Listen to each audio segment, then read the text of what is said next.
I declare the court open. This is the International Tribunal for Natural Justice, sitting in its civil jurisdiction. It is sitting at Westminster, London, England.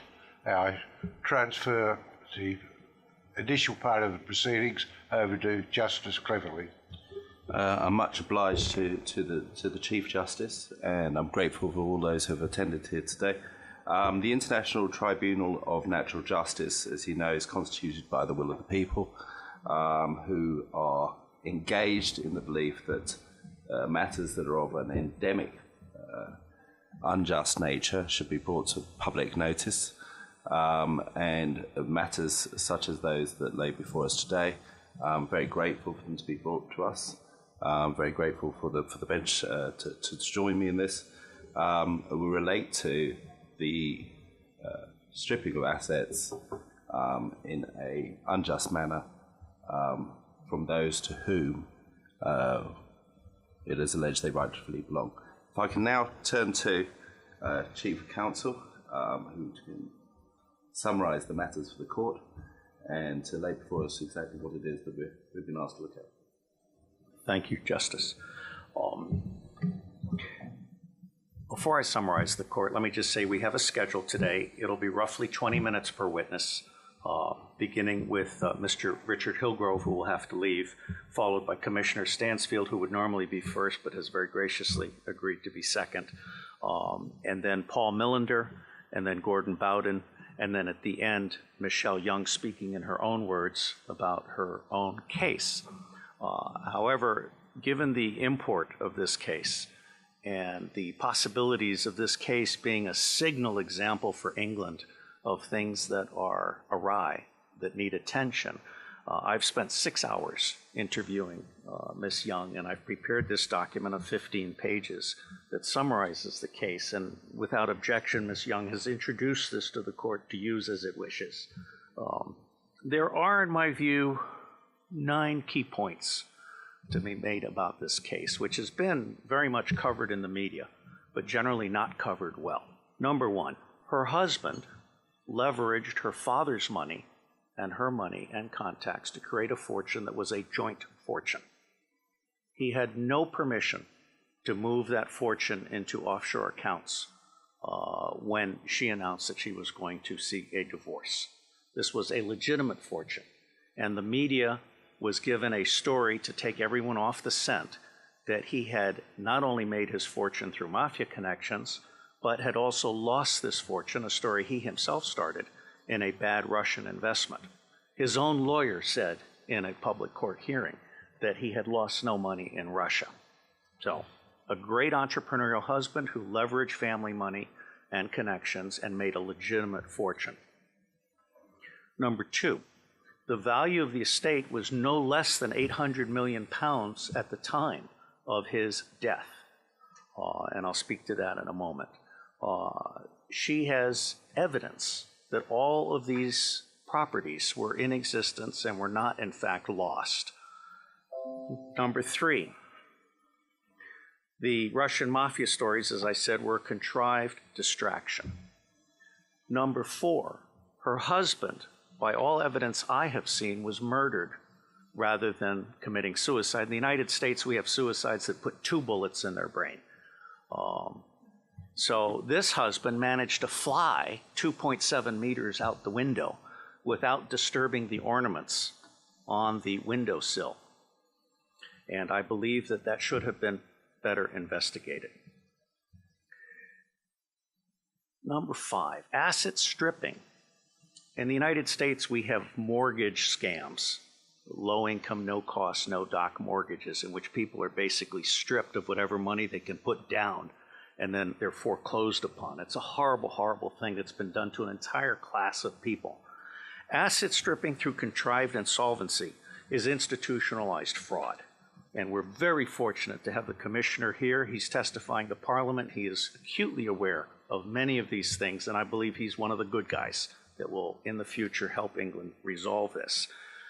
Earlier today, we had the court in hearing over stripping children from their parents and monetizing children.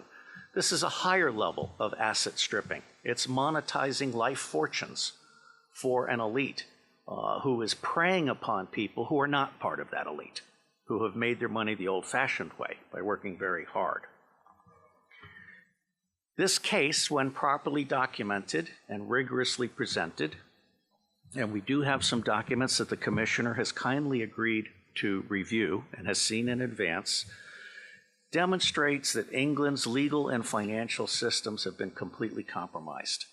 There is a network of registrars, barristers, and judges who receive documents that are so clearly false that if they were in fact representing the Crown and the public properly, they would declare those documents to be false and return them to the sender. That's not happening. So we need to fix that. And I believe this is just as true in every country of the world. This is not unique to England. Murder is part of the system. People who object to being stripped of their assets can be directed toward a lunatic asylum or prison or murdered. It's important that we really look at all of this. Now, Michelle Young, whom I've had the privilege to interview at length, has absolutely persuaded me of the relevance of her case. I make no findings other than to say that this absolutely needs to be considered more carefully. But she's not only seeking justice for herself, she has solutions for the future. For example, if all documents were to be presented in a blockchain format so that they could not be manipulated, they could not be withheld and buried, as some judges are wont to do, this would be helpful. Last but not least, she's already won this case. She has absolutely already won this case. I believe that the family court, when it made an award to her, found that there was positive wealth and that therefore that wealth should have been shared with her. She is today entitled to 50% of any wealth that can be recovered. And she is fighting this for her daughters as well as herself. Her hope is that the court will offer some independent reflections once it has heard the testimony of the witnesses and considered this submitted document. And she has provided, in addition, within the document, 2 appendices, one an appendix with a proof of fortune still existing, which one of her colleagues has helped with, and the second appendix, and this has bank account statements and everything, and the second appendix lists all the points of law by which she has demonstrated positive wealth, falsified documents, and standing to challenge. And now here's my last comment. It appears that the financial and legal industries in England are self-regulating, and that appears to be code for not regulated at all. These individuals are under insurance bonds, but no one has yet to date successfully challenged for the payment of an insurance bond. And I believe that this case may well represent a unique case in the public interest that will one day merit being briefed to Parliament. And since we have in our presence a man of distinction who does brief Parliament, it is perhaps plausible that as a result of his being here today, this case might be used as an example for Parliament, which I think would serve all of us very well. Justice Cleverly, that concludes my summary. If there are any questions or if you wish me to begin the witnesses. Yes, sir. We will begin with Mr. Richard Hillgrove, who will first present himself in no more than 90 seconds and then talk for up to 20 minutes or less as he pleases. So my name is Richard Hillgrove. I'm a publicist. I work with a lot of high-profile people who find themselves quite often on a negative narrative strand in the media, and they feel like they've been literally buried alive by the media that seems to be painting them in a demonic fashion and not giving them a fair hearing, if you like. So it's not the only type of publicity I do, but that's one of my major strengths, is trying to recorrect narratives in the media. Since I've been working with Michelle for the last 3 months and seeing all the people around Michelle and looked at all the press cuttings, Michelle has had a completely unfair hearing in the media. She's had a trial by media. And all I can say is that, and I've been quite blunt, I think the media, mainstream media, It's probably owned, well, it is owned, and I don't probably owned, it is owned by the 1%, if you like, and they don't really like seeing stories that conflict with their own agenda. And it would be argued that, fairly, I think, that the narrative that Russians have been involved with her ex-husband's wealth, it's dirty money, which seems to be a narrative that gets kicked around all the time, is completely a falsehood. There's absolutely no evidence for that whatsoever. Yet this is a thing that rages in the media all the time, and it's quite handy for the 1% to have that, because it would discredit Michelle's right to that money if it wasn't in fact dirty money. But looking at all the documents, there's no evidence of that whatsoever. What's quite unique in Michelle's case, Michelle is one example of thousands and thousands of people who have been basically stolen from by a system of very, very questionable registrars, insolvency practitioners. There seems to be a network at play with a system, like a conveyor belt system, for dealing with people where they want to dispose of assets, Michelle being one of them.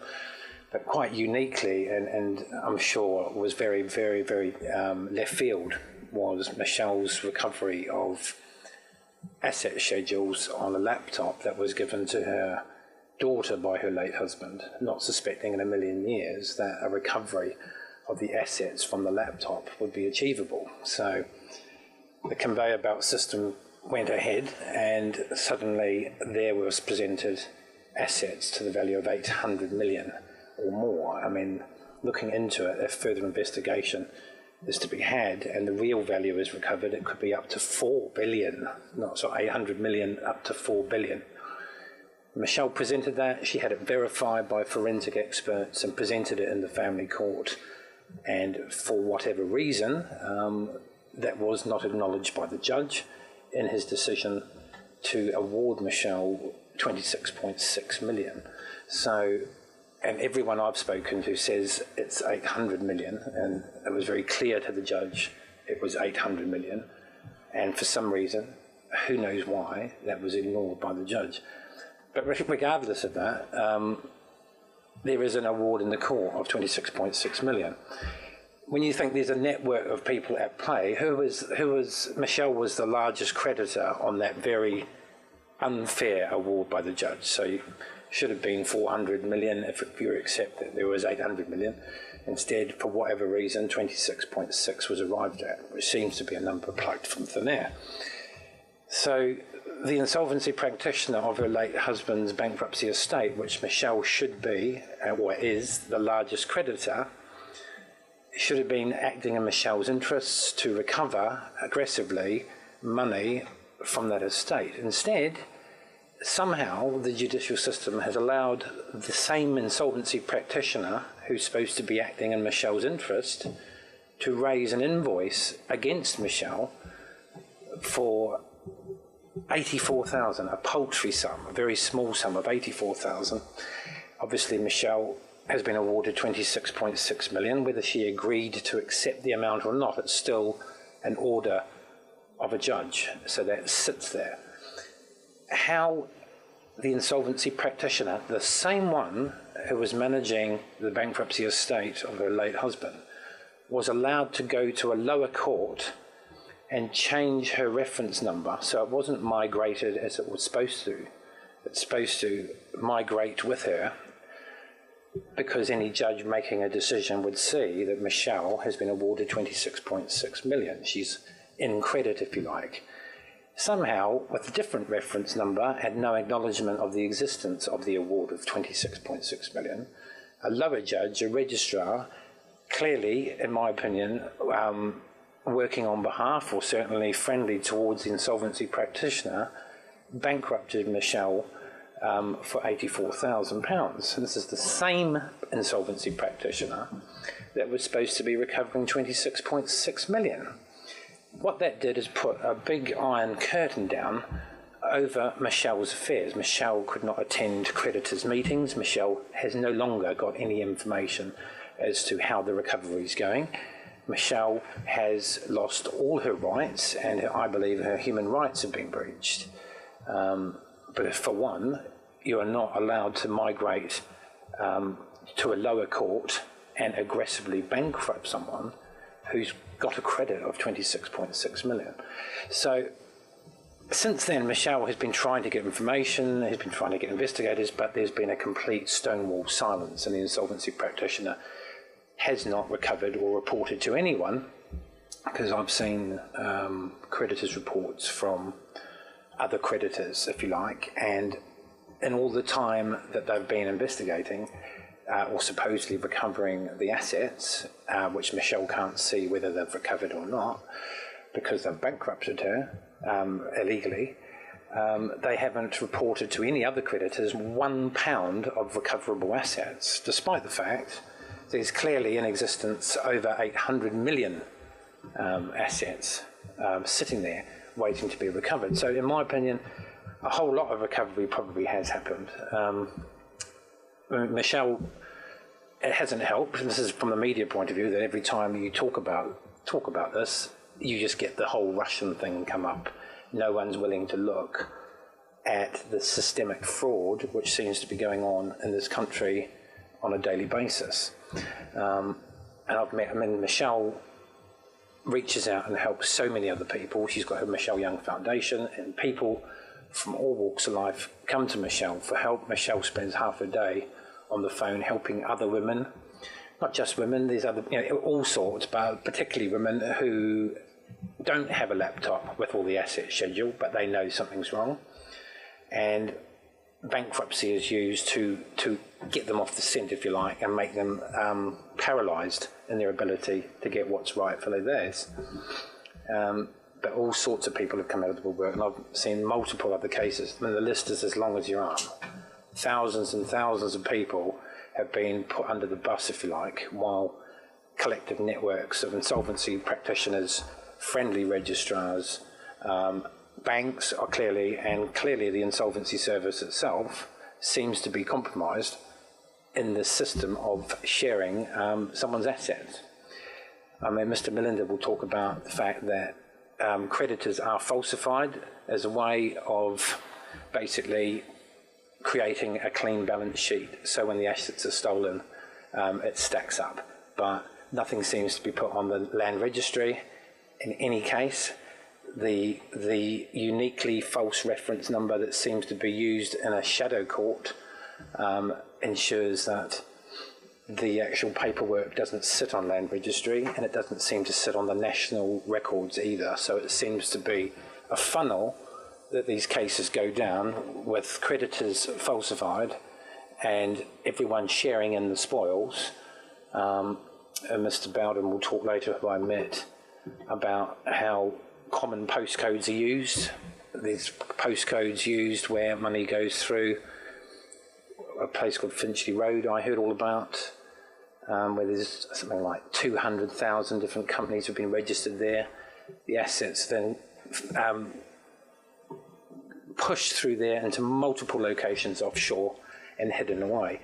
I think Michelle has a unique situation because she knows what the assets are that have now probably been broken down, but we could follow the money, and she needs justice to be done. She was never made bankrupt, really.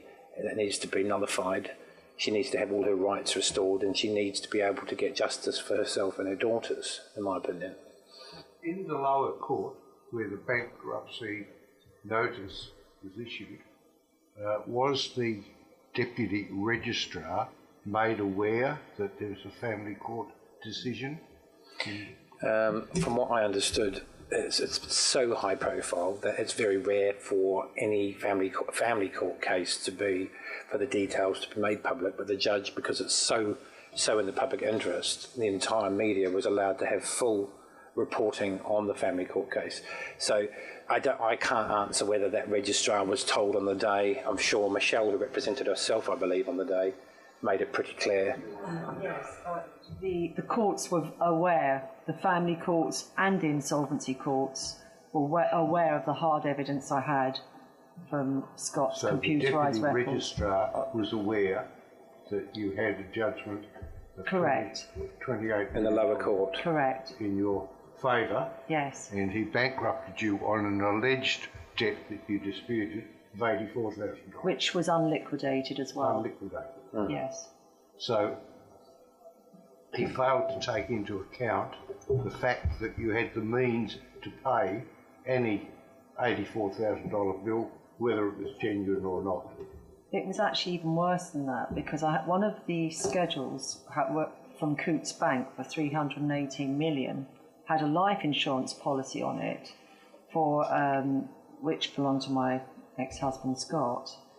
And Grant Thornton, the day they bankrupted me, they were aware of that life insurance policy, and at that time I'd only just employed an investigator, so we wasn't sure which insurance company and how much for. But Grant Thornton, who are a Rothschild's company, actually they were aware of that life insurance policy in 2010 from this document showing 318 million, which they're now saying there's no recovery because they haven't investigated it, or maybe they haven't stolen it, I don't know. But within that document, they was aware of that policy since 2010, and they bankrupted me unlawfully in 2015, knowing that that was an asset that did not belong to my ex-husband's estate.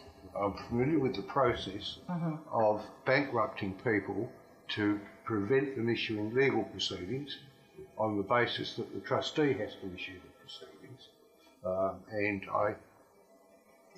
If there was a judgment in your favour in the family court, quite apart from the life insurance policy, I can't see how anyone could bankrupt you, because the bankruptcy court is not a debt collecting court.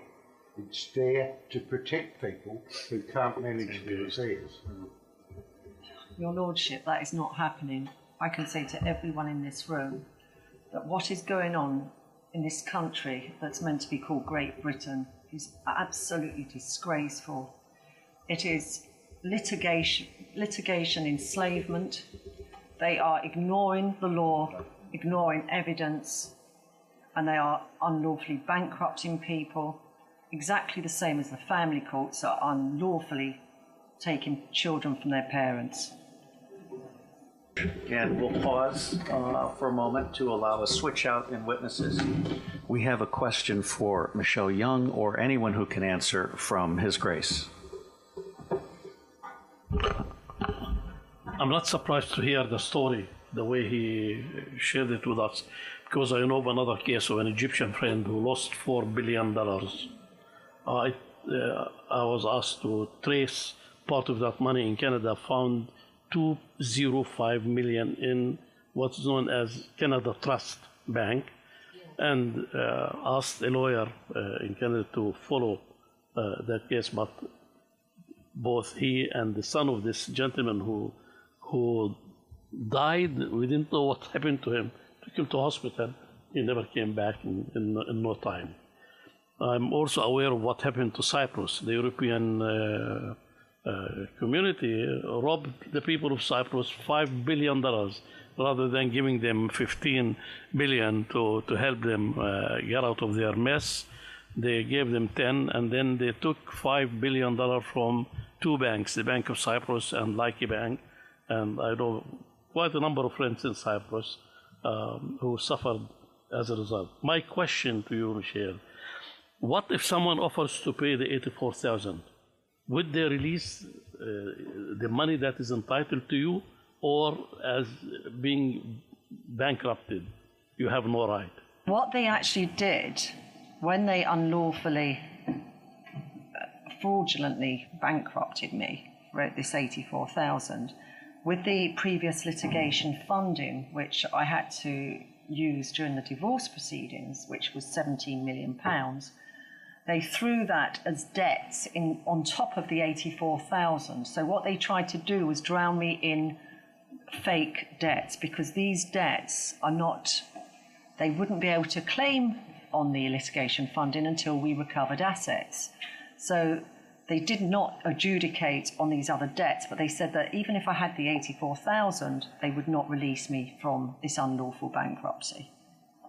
So they basically said they are going to hold on to my judgment of 26.6 million plus the assets and for the next 15 years. So as you said, they're waiting for me to drop dead.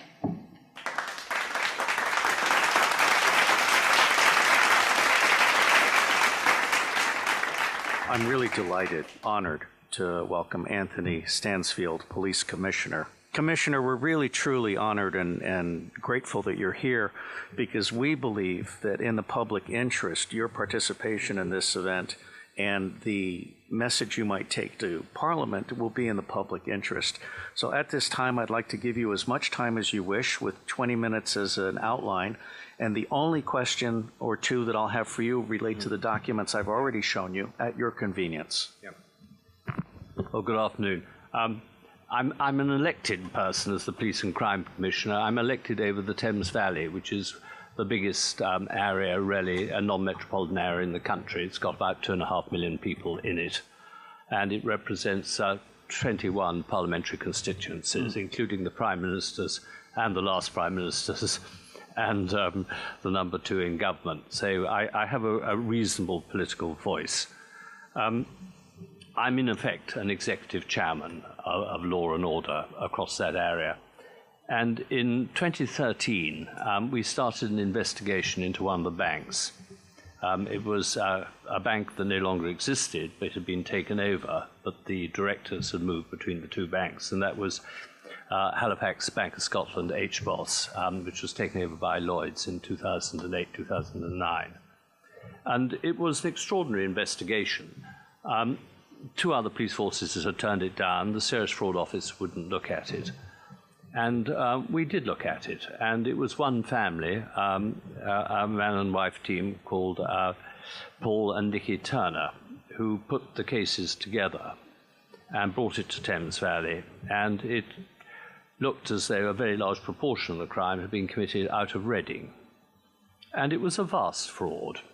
And we duly got stuck in and investigated. It took 3 years, during which the bank offered very little support.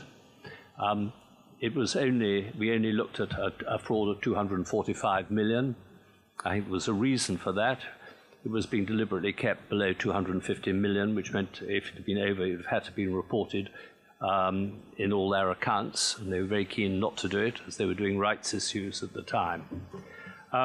And after a case that lasted a very long time and cost us about £7 million, should have cost a lot less if we'd had cooperation properly from the bank throughout, the bankers were convicted. It was an interesting one that Lloyds Bank denied the fraud throughout that period. Even when their own banker pleaded guilty, they still denied the fraud. For 10 years they knew about the fraud, and for 10 years they had gone for the personal guarantees of the people they had knowingly defrauded. And this bankrupted thousands of people. They had their houses taken away, their homes, people committed suicides, there were divorces, and the sheer misery it caused. And the bank chairmen were perfectly aware of it because they were written to by so many victims, and it simply wasn't followed up. And eventually we got the convictions. I think the bank were absolutely horrified we got the convictions. And that happened at the end of January last year. And I think that was, one would like to think, was the opening of the floodgates. They've taken rather a long time to open. What became apparent, I think, that the fraud wasn't 250 million or 245, which we prosecuted on. It was nearer $1 billion on this one particular bank. It was an interesting fraud that they were defrauding not only the bank, but their clients at the same time. So I think it was a huge degree of incompetence by the bank. But it also came out that there were a vast number of other victims from RBS and Lloyds itself on a huge scale. RBS, the GRG division of that, I don't know how many companies went into it. It was something like 16,000. And only I'm not absolutely certain of that figure, I think only 10% ever got out of GRG.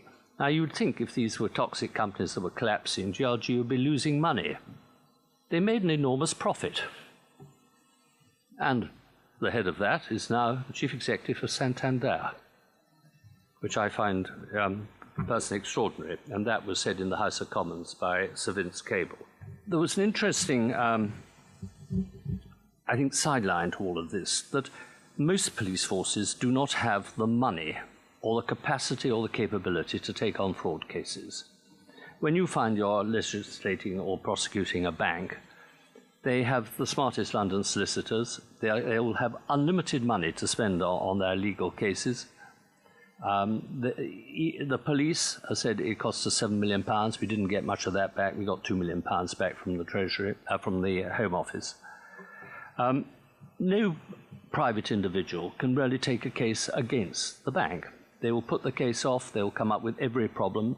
And even people who are still well off after they have had all their companies taken away from them or their homes or anything, they will still, the case will be put off and put off. And there's this 6-year statute of limitations, which the bank is well aware of on cases, and they play on that. I have seen major, companies into the several £100 million that have been removed off people, and they simply are out-lawyered in the courts. And I don't think the courts are remotely supportive, and I think we've heard that in the case we've just heard. The repossessions from Lloyds and RBS are still going on. I went to see Dame Linda Dobbs, who's doing the internal inquiry of Lloyds, the other day, and as I walked down Doughty Street to go and see her, I was rung up by a lady who was having her property taken away as she spoke to me on the phone. The police were there, the bailiffs were there, and I couldn't do anything about it. There was a court order. Do I think that court order was a fair one and had been got at properly? No, I don't for a moment think it had been. But there was nothing I actually could do about it at that stage. I think, and it's a personal opinion, that something has gone seriously rotten in the leadership of some of our major banks at the moment. One staggering thing is that there is nobody on the boards. I think there is one person on the board of our major banks, clearing banks, who's a qualified banker. They simply are not qualified bankers. They're all accountants or just businessmen who have ended up. And, of course, they are making absolute millions. And their legal expenses are not paid by them, they're paid by their shareholders. Lloyds ran up a bill, I believe it was about 900 million for lawyers last year. And one wonders whether it's protecting the banks or the boards of the banks. And I have considerable doubts of that. I think there are a number of things we need to do to put a stop to this. I think we've got to have a proper Chapter 11 system in this country, that you can't bankrupt a company overnight. Every other country has one. We don't have one. I think you've got to remove the statute of limitations in bank cases, that they can't deliberately put off cases indefinitely, say it runs out of time. I think you've got to have a proper tribunal system set up to sort out compensation for the people that have been defrauded. I think it should be compulsory that at least half the board of a bank should actually be qualified to be bankers. I think you've got to put a stop to this unlimited personal guarantees that are outrageously abused. People with small debts who are bankrupted then have their assets stolen off them that are worth many, many times their original debt. And that is divided up between the cronies, in my view, of as we've heard, the insolvency practitioners and others, and vast sums of money simply disappears. Where did all the money go from from the HBOS case? I think probably at least 600 or 700 million went straight abroad. We, I think, are only recovering about £15 million out of a vastly bigger sum at the moment. Who made the money and where's it sitting? And again, I come back to that we don't have the capacity or the capability really to investigate fraud properly. I think there is a massive problem in our regulatory authorities. The two major ones are the Financial Conduct Authority and the Financial Reporting Council, that's meant to keep an eye on auditors. I find it quite extraordinary that the chairman of the Financial Conduct Authority, until the beginning of this month, was a very senior partner of KPMG that did the audits of the HBOS bank. They overlooked a fraud that approached £1 million and a multi-billion pound fraud, probably approaching 40 billion in the accounts. The man went on to be chairman of the Financial Conduct Authority. The chairman of the Financial Reporting Council, that keeps an eye on the auditors gave KPMG a clean bill of health last year. His previous job was chairman of Lloyd's when this was going on. And so how on earth do people expect to get justice through a system like this? Now, I go from this meeting this afternoon, I've got a meeting with Andrew Bailey, who's the chief executive of the Financial Conduct Authority, and he's asked me to go and see him. And we're going to have a very interesting conversation, I think.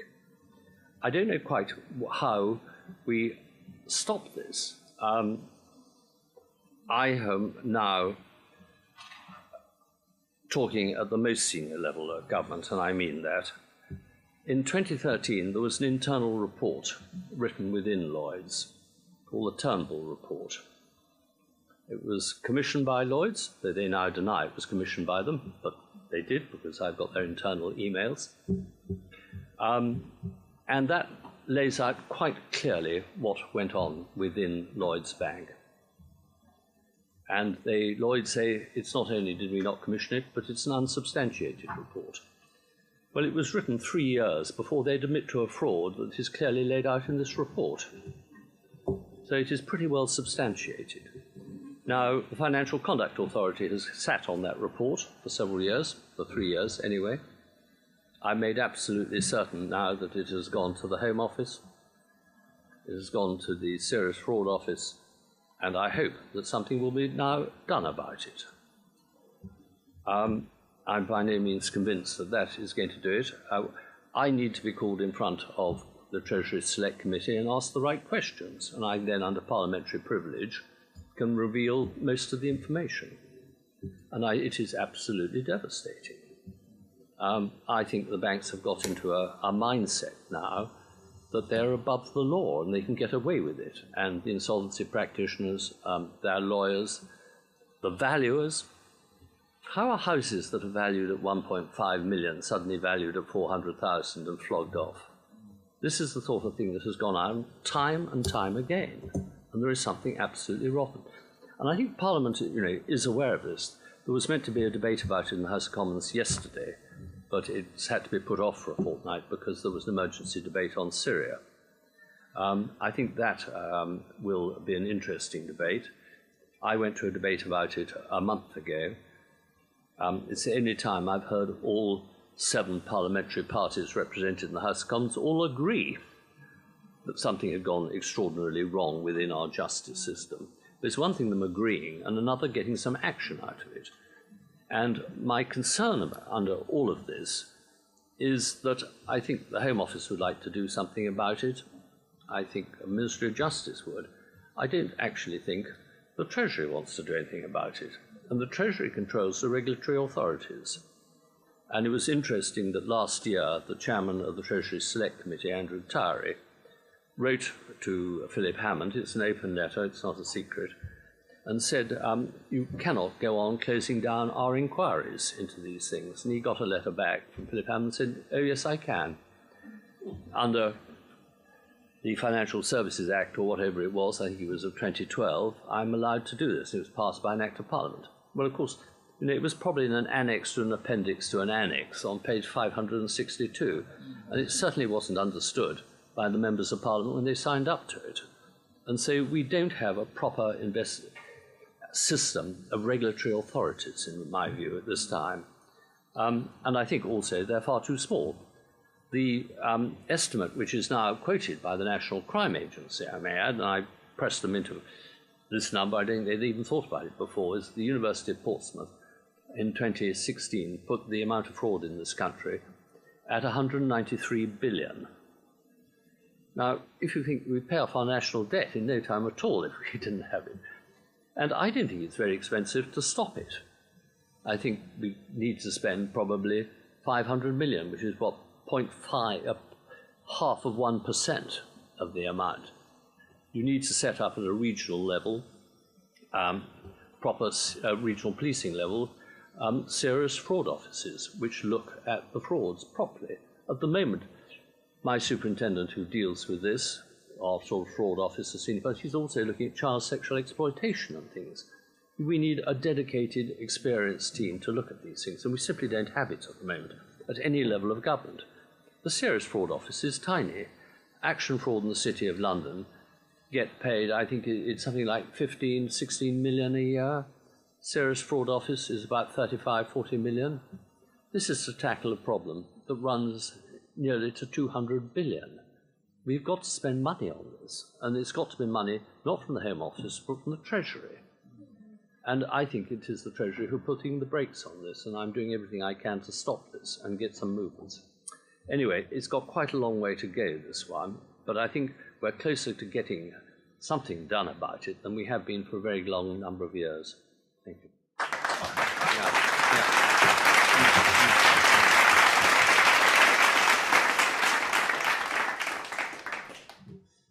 That was great testimony. Thank you for that. Some of the maths I'm familiar with. Just a quick question. I realise there's some restrictions and that you'll be following on, and that today's basis is mainly to just discover if there's a prima facie reason to continue. You mentioned there that the chairman of the FCA, Financial Conduct Authority, was at KPMG. Did you say that he left this month? He left the Financial Conduct Authority this month. KPMG, incidentally, audited Carillion and the Co-op Bank.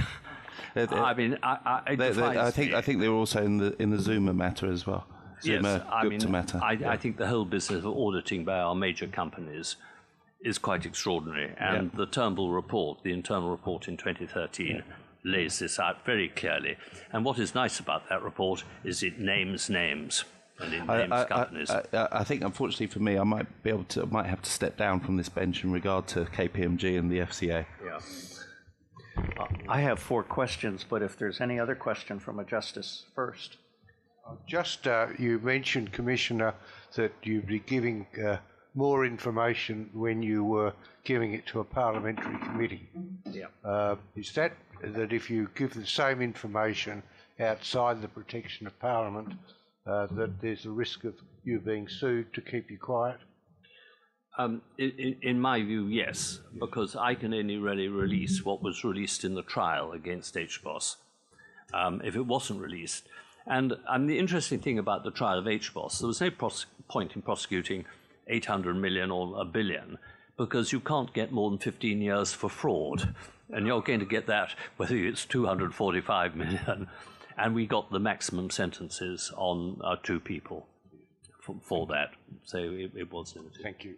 If I could draw the Justice's attention to page 7 of the submitted testimony, and Commissioner, I can hand these to you, which we had previously discussed. What we have here are 3 documents. These 3 documents are documents that were accepted by a series of registrars, barristers, and judges as completely genuine.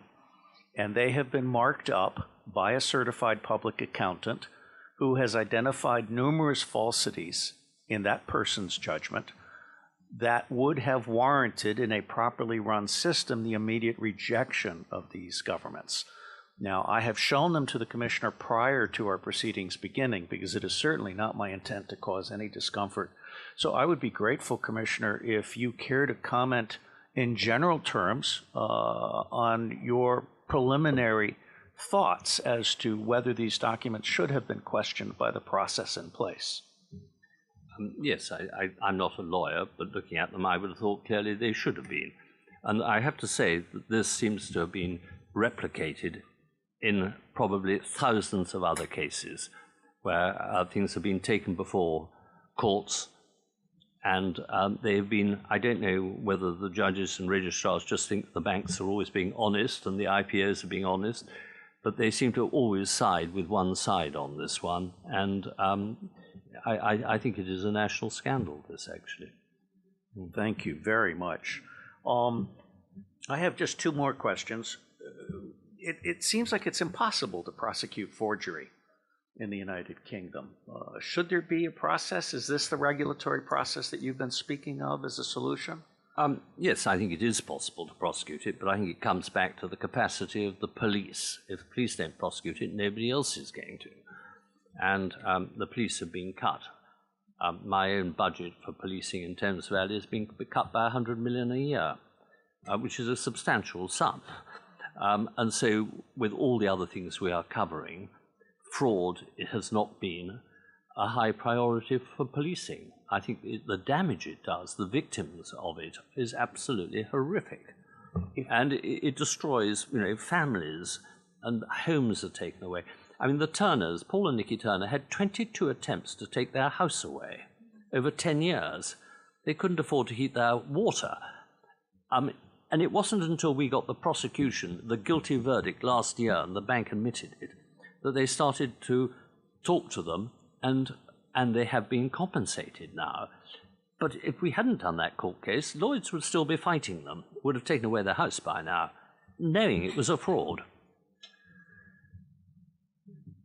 I'm first off, let me say your authenticity and your integrity really come across very strongly, and I'm deeply grateful for what you're doing. Now, all of these people they're instruments that pay out on fraud and dishonesty by these insolvency practitioners. But it seems impossible to actually get them to pay out. Do you have any comment on what measures someone like Michelle Young might take to challenge the integrity of this process? I think it's extremely difficult when you're up against a bank defending itself and paying very often, for the money for other people who are, have worked in collusion with them, in my view, to defend these cases. I think the problem is that neither the FCA nor the SFO are really able, at the moment, to take these cases on.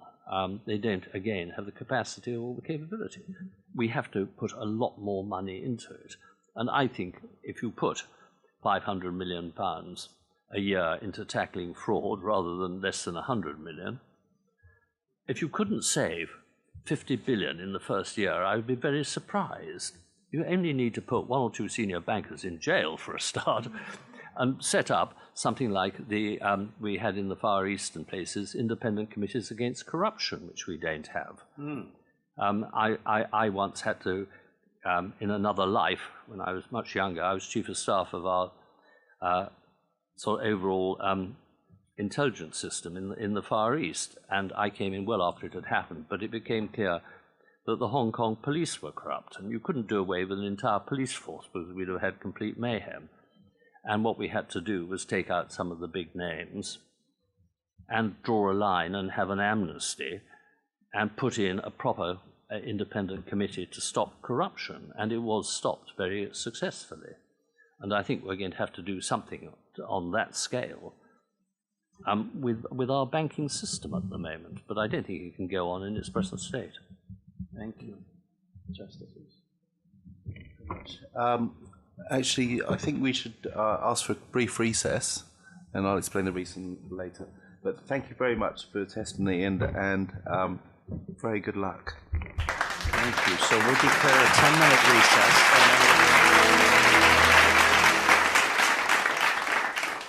Thank you. So this is a tribunal of natural justice, and one of the key points about natural justice is transparency.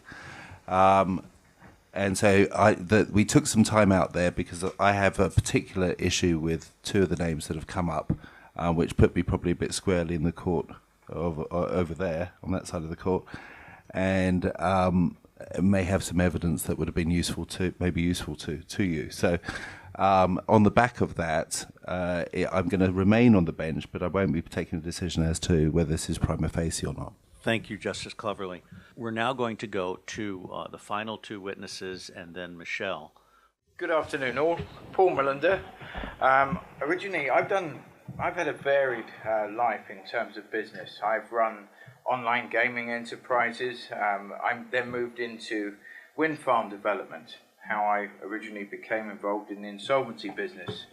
I was going to build a very big wind turbine at Middlesbrough Football Club's Riverside Stadium.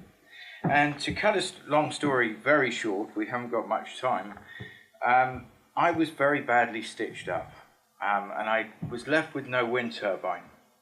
The owners of Middlesbrough Football Club essentially refused the connection after 3 years' work and over £500,000 of money that went into developing the project. And this is how I first became involved with the insolvency sector. And I recognised that there was a big problem in the sector with collusion. Let's not beat around the bush. There is a lot of collusion within the sector. And that led me to want to do something about it. So I set up a private investigation firm called Litigio LLP in conjunction with a colleague of mine who also owns quite a large firm of private investigators and is a former intelligence officer. So we've been investigating quite a number of various cases within the insolvency sector, Michelle's being one of them. And we have seen common synergy in all of these cases where the vast majority are all founded upon fraud in one form or another. Mine in particular, and mine started off at, apparently I owed them £255,000 in accordance with the contract that I'd actually completed with these people, Middlesbrough Football Club. The trouble that I have with these contracts is I made my contracts conditional, meaning that certain things had to happen before those contracts became valid and came into force in law. And in this particular example, one of them was my full satisfaction of the grid connection agreement. The owners of Middlesbrough Football Club refused that grid connection agreement. So, lo and behold, I didn't really get that much satisfaction of the agreement. And the result is that actually, in law, we cannot possibly owe these people a single penny, but I do have a £10.5 million claim against them. And this is where these individuals have used the insolvency laws to effectively frustrate my position. They unlawfully caused the winding up of my sole purpose vehicle, so I set up a sole purpose company for owning and operating this wind turbine project. They wound the company up for £255,000 that I simply cannot possibly owe. And when the official receiver came involved in September 2016, after they wound the company up, that proof of debt lodged by Middlesbrough Football Club grew from £255,000 to £541,308 within the space of about 6 weeks. Now, given the fact that I know a little bit about wind power generation, that is some generation, but I've got no turbine. So a month later, it was actually the 2nd of February last year, they put in another proof of debt. Only this time, the proof of debt had increased to 4.1 million. And these proofs of debt were all submitted in order to circumvent my rightful position, otherwise as majority creditor, so that I could be prevented from appointing a trustee of my choice, so that I could place that trustee in funds and action my damages claim against Middlesbrough Football Club. For about a year, I've been asking the official receiver to adjudicate on the proof of debt. I've spent a lot of money on barristers and counsel advising the official receiver that, in fact, I cannot possibly owe these people any money. And it later became apparent that actually the official receiver had been colluding with the defendants, who I later found they're all connected, they're all interconnected, these parties, and the solicitors representing the football club have a very long established relationship with my friend the official receiver of London. Hence the proof of debt is still there on today's date, but I took the official receiver to court in relation to his conduct, when these official receivers, acting as liquidators, are meant to at all times act in the best interests of legitimate creditors. Well, I'm a legitimate creditor, but he's done everything but act in my interests. So I got very, very unhappy with him over a period of time. I took him into court, and I'm seeking to prosecute him for fraud. Fraud by abusing his position, fraud by acting against my interests and working with the defendants, Middlesbrough Football Club, to essentially uphold these completely random false misrepresentations. I call them what they are, proofs of debt.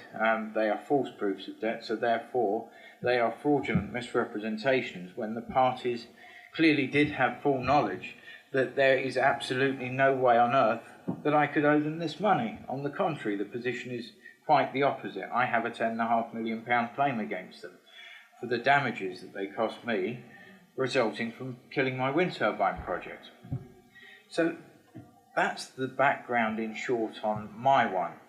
So I took these parties to court, and I witnessed quite a bizarre chain of events in the litigation I've conducted since November of last year.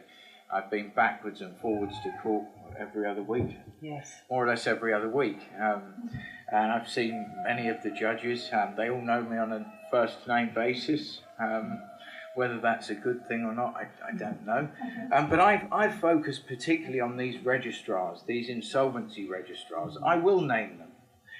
Chief Registrar Briggs of the Insolvency Court, who I find has a very, very well long-established relationship with the Mr. Hannon, the official receiver of London. And on the night of... To cut it long story, I need to condense this, and there's such a lot of information to get out, but I'm going to condense it as follows. You can submit your paper. Yeah. So on the 21st of November last year, I received an unexpected visit by a High Court enforcement officer at my offices in Hanover Street. And this High Court enforcement officer came to recover from me the amount of £619,000. The problem that I have is I don't owe these people any money, and yet this High Court enforcement officer had turned up with a High Court writ of control seeking to levy distress on my goods to the value of £619,000 from Middlesbrough Football Club. Well, I wasn't very pleased about it, and I said, well, I politely told him to go on his way because I don't owe these people any money, and I subsequently, the same day, filed what I would describe as an unwarranted demand with menaces.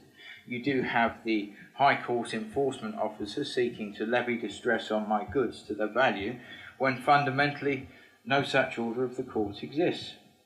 I later found that the order that they sought to rely on was the order that was obtained in fraudulent non-disclosure at the court, whereby on the 6th of January last year, I served a statutory demand on the football club because I was going to wind them up for the abortive costs in the project in the sum of £530,000. So I served my winding up petition on the 6th of January. On the 9th, which was a Friday, on the 9th of January, on the Monday, these guys attend an ex-parte hearing at the Royal Courts of Justice to obtain an injunction, in effect, to prevent me from winding them up. They only obtained the injunction because they withheld over 172 pages of witness exhibits that would have otherwise proven my statutory demand, namely the grid connection agreement. The grid connection agreement that was conditional upon my satisfaction of certain other elements of that agreement. And one of the conditions of the grid connection agreement was that Middlesbrough Football Club took ownership of certain components so that the connection for the wind turbine could be established. Well, they omitted that rather key document from proceedings, whereby that document required signing by the distribution network operator, the people that manage the electricity grid in that locality. Could you pause for a moment? Could I ask one of the justices to help us all by defining ex parte? Ex parte means an application before a court without the respondent or defendant being present. It's the sort of application you make when there's a matter of urgency. To give you an example, when I was a barrister, we had a phone call from the owner of a building that he was told was going to be demolished on Monday morning, and the phone call came in on Sunday morning. I then telephoned the acting Supreme Court Justice, who came in from his gardening to open the court and granted an ex parte order declaring that the demolition was not to go ahead. Then the matter went back before the court later in the week, and the demolisher came along and lost. But that's what an ex parte order is.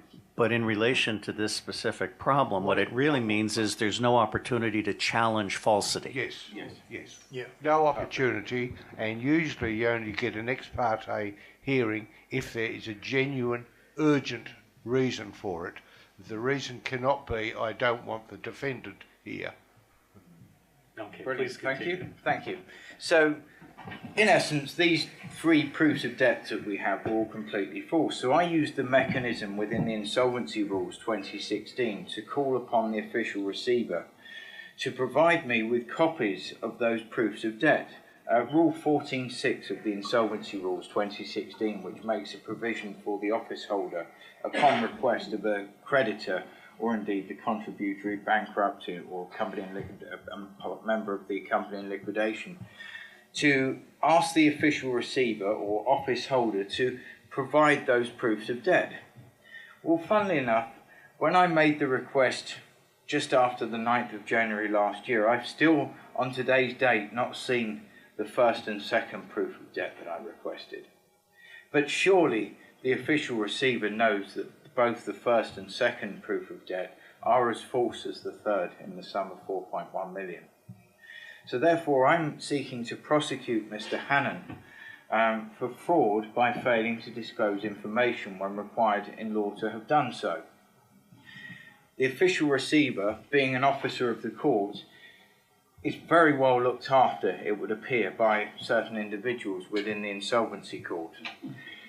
In particular, Chief Registrar Briggs, who met with Mr. Hannon on the evening of the 22nd of November at an event organised by Radcliffe Chambers, being the barristers who were acting for Middlesbrough Football Club.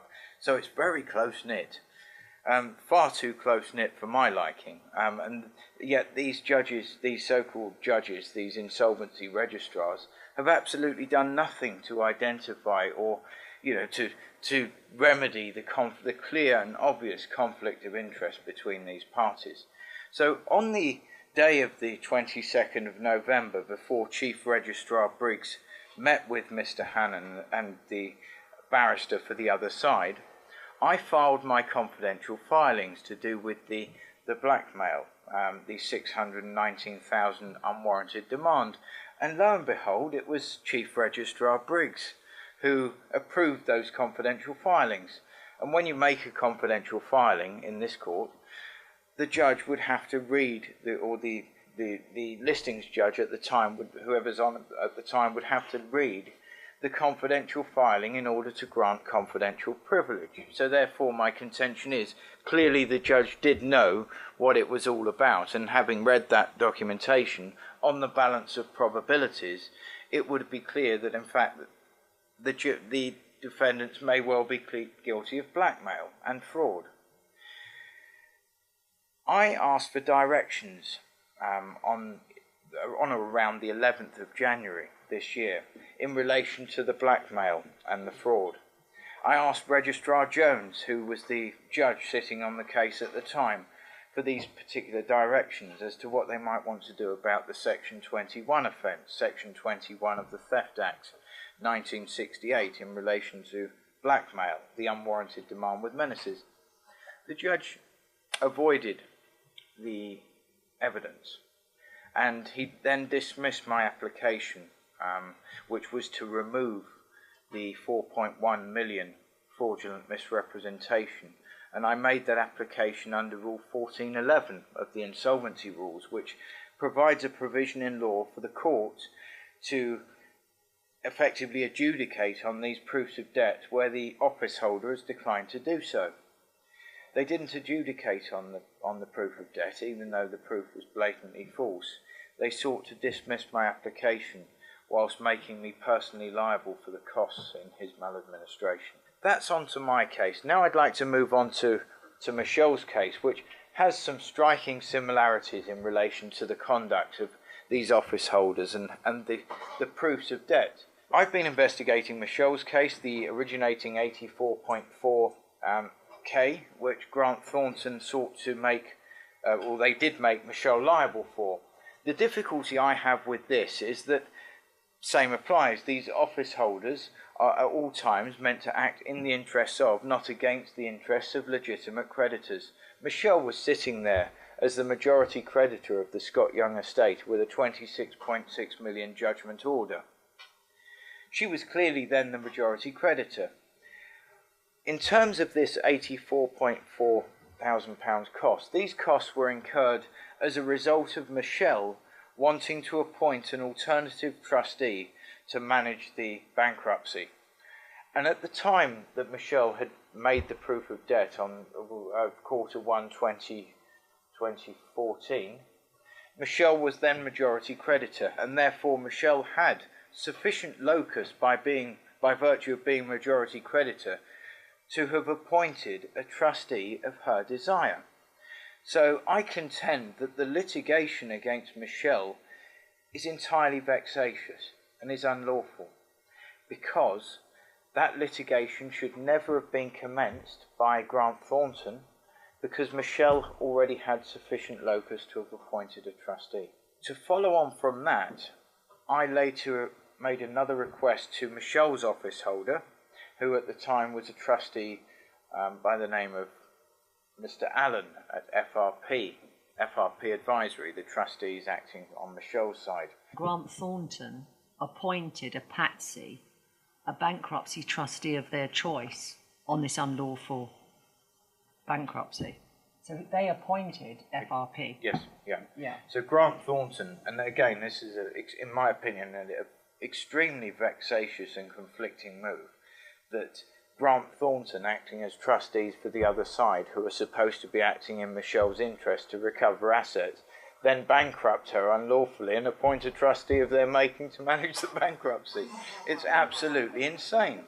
So I made another request under Rule 14.6 of the insolvency rules for the office holder. And in fact, I didn't ask Mr. Allen. I went above Mr. Allen and I asked the official receivers directly. I said, I think that there's been some funny business going on here. So therefore, I'm not going to deal with Mr. Allen. I'm going to deal with the insolvency service directly. By which time, having worked my way through the ranks of the insolvency service, they kind of got my measure, and I'm somebody that doesn't really take a lot of nonsense from them. So I got the proofs of debt, didn't I? Within 24 hours, they provided me with all the proofs of debt. And the first proof of debt that came about was a company called, aptly named TIFF Group, TIFF Group, who was supposedly one of the litigation financiers, providing the litigation financing throughout Michelle's family case. When I looked at the proof of debt, it was in the sum of 11.2 million.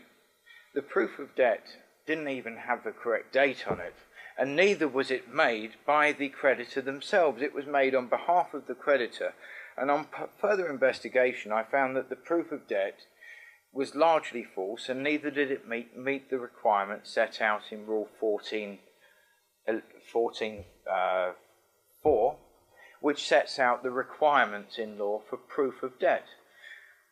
All of those requirements were missing, so therefore my contention is, at that point, rather than admitting that proof for voting purposes, the office holder should have wholly rejected that proof, because it didn't even meet the requirements set out in 14.4. It was a bad proof of debt. It should have been rejected on those grounds. It wasn't rejected. It was accepted for voting purposes by the official receiver, so that there was a further 11.2 million added against Michelle's bankruptcy. Upon further investigation, I found that no such company exists on the UK Companies Register called TIFF Group. So there's no company in existence called TIFF Group, and therefore there is no proof of debt. Just a question there. So TIFF Group were the company that was actually putting forward the statement, or were they? You said it was someone who was working on their behalf. It was done by an agent working on behalf of TIFF Group. TIFF Group have been very silent in the matters. You say they don't exist, which probably exactly. Suggestion they've been completely of very silence. silent in the matters. But the parties, since I've made the discoveries and made my submissions to the official receiver, not one of them have come forward to say. Not one of these people who don't exist. Exactly. Okay. Not one of them have come forward. Has the agent come forward at all? No, nobody's come forward. They've all gone Did you look into the agent, or? They've all gone into hiding. The registrar of the court then? Yes. Who can be identified? Oh, he can be identified, yes. And the words misfeasance in the public office seem to float through my mind. Yeah, although I'm looking at conspiring to pervert the course of justice in my particular case, which involves the same registrars. There's a run of similar fact. Yes, yeah. And have you acquired more? I mean, obviously 2 is more than enough. 1 would be enough in any instance. But is there more than 2 of you? Cases like this? Oh yes, yeah. I'm working on half a dozen or more. In fact, we've got more that I've not finished investigating. I'm working on half a dozen substantive cases that all share this common synergy in that all of these bankruptcies have fundamentally been founded by fraud in one form or the other. And involve common individuals? Yes. Thank you very much. Unless you have something really trenchant to add, I think you've painted a picture. Do you have something you'd like to do? That's everything. Is this a Robert, good point to stop? All right, yes, I think you've done marvelously. What became of the 11.2 or 11.1 well, million? that's good. When you said that there does not exist such company. I've asked the trustee, Mr. Allen of FRP, to come forward and provide his commentary on why this has been accepted, and he hasn't done. He's actually gone to ground on me, and he's failed to provide other information that we've asked for, that he would be required in law to have provided to us. So what I have done, and one more submission if I may, what I'm going to submit is the fact that I've now submitted a proof of debt to the official receiver of Scott Young in the sum of 751 million, being the value of the estate that Michelle is entitled to. Let's stop there, but I have one question after Justice Cleverly. When did you write to, you referred to someone just now that was, but when did you write to them? I wrote to Paul Allen of FRP about 6 weeks ago or thereabouts, before we conducted our dawn raid on his office. And since then, unsurprisingly, he seems to have gone to ground on us. Is there no legal way to compel him to respond by date certain? I'm taking legal action against him, but I'm going down the fraud and the misconduct route to deal with him. I've said to Paul, I don't want to take any legal action in any court in this country because there is no such thing as justice. So I've said to Paul, until this is addressed publicly, I refuse to go into British courts. I just have a couple of questions. My brother Justice referred to similar facts. It's a legal expression where normally you can't allege a previous impropriety, but if there are similar facts you can, and say this is a pattern of behaviour, and that compounds the complaint that you could make. I'm curious, the $84,000 debt, was it ever shown how they made that sum up? It started at 20,000, and they're all, in my opinion, they're all disproportionately inflated costs. Right. Costs that should never have been Michelle's costs. They were costs that fundamentally belong to the Scott Young estate. Yes. They're not Michelle's costs. Yes.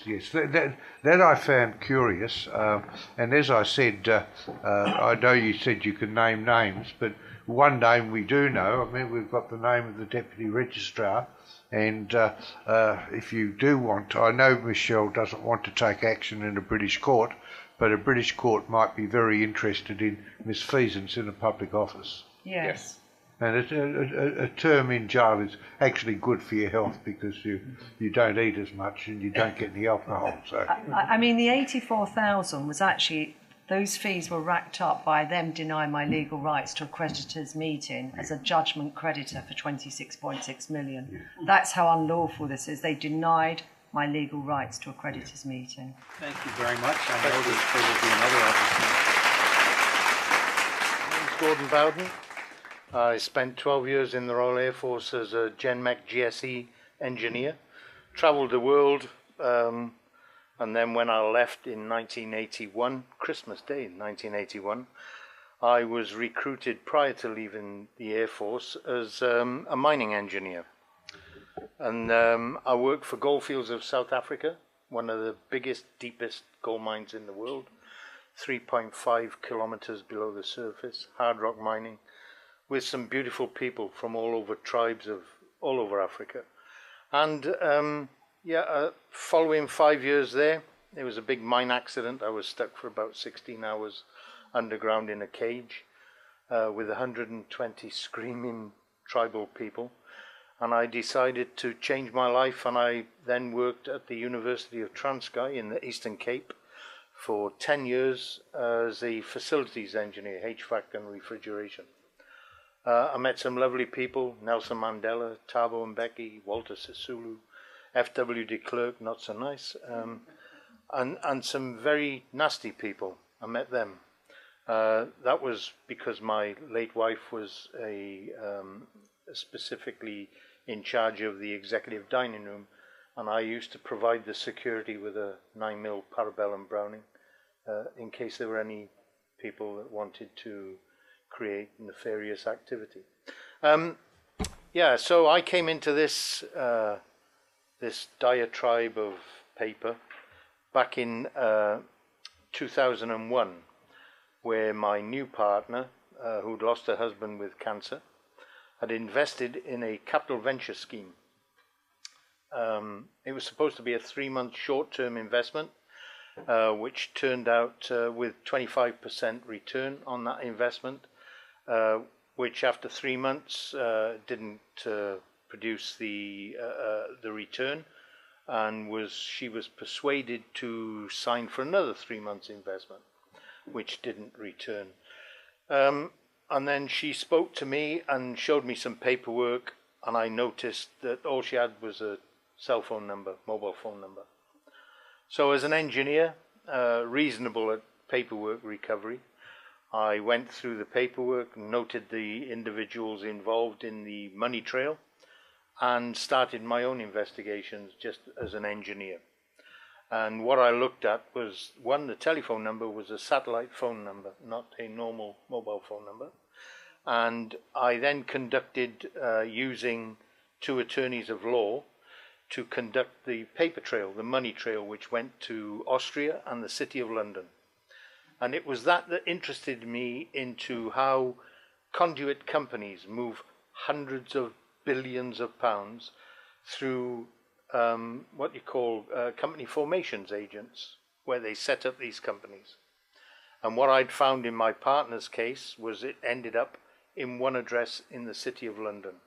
And that address was 788 790 Finchley Road. If anybody's seen the work that I've put out on the internet, it's focused on one address. And that's what I will try and keep it simple to.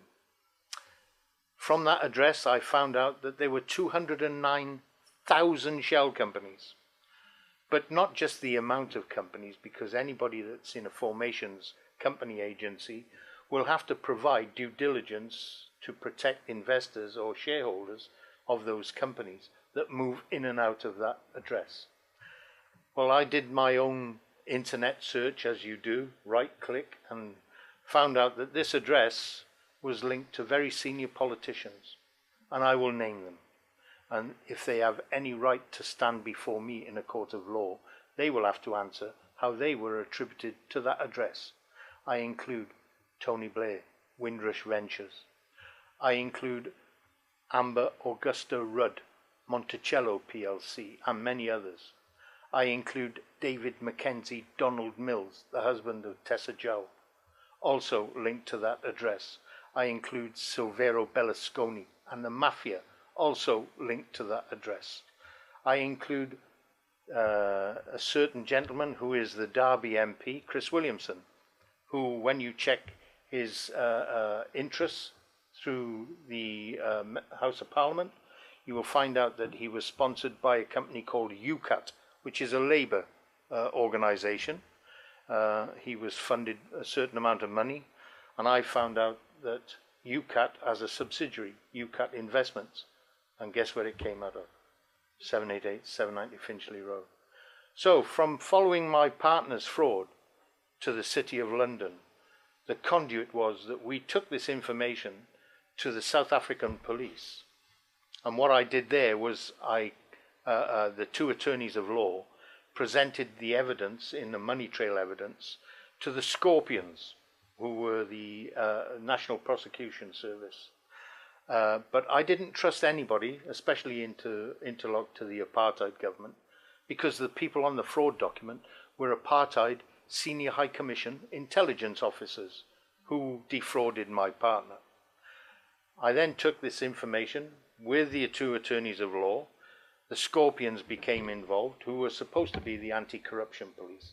And yet I found out that the head of the Scorpions, Miss Ayanda Dlodlo, was actually working with the same suspects in the fraud case as a co-director of a worthless mining license in the Democratic Republic of the Congo. So, my trust in my own government fell through the floor, because what I'd found was that members of the apartheid intelligence services were using the City of London to conduit billions, not millions, billions of organized crime money that's linked to senior politicians. I asked anybody, and I will stand before anybody in any court of law, if they can answer some of the questions that I would give them. They would all be in a 6x4. And I speak from the heart as an ex-serviceman, because what I have found out in the last 10, 14 years made me want to be sick of the trust that the military has in politicians who send us to war, as we are finding out recently. One of the people that I found out was linked to Finchley Road, as you know, is Amber Augusta Rudd. And the mere fact that I found out through Michelle that her company, who were involved with Scots, called FTI Consulting, also came out of 788, 790 Finchley Road. So this is not just assumption, this is fact. And I have called upon every police force that I can come across. I've been there. I've given interviews, even for Michelle, at the murder squad, because we're talking about murder. We're talking about murder to cover up billion-pound organised crime.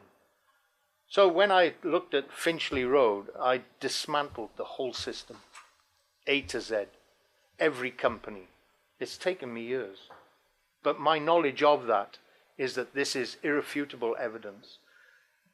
Never mind police cars going to chase somebody who's stolen a chicken from Sainsbury's. This is talking about financial sabotage of our country. And they're moving that money to places like Panama, as you've seen with the Panama Papers. Don't be misled. The Panama Papers, Mossack Fonseca, do not originate out of Panama. They operate out of a London address, out of Hitchin, in Vision House, because Mossack Fonseca UK Limited work with Raymond Morris Group, RM, you know, the tobacco company.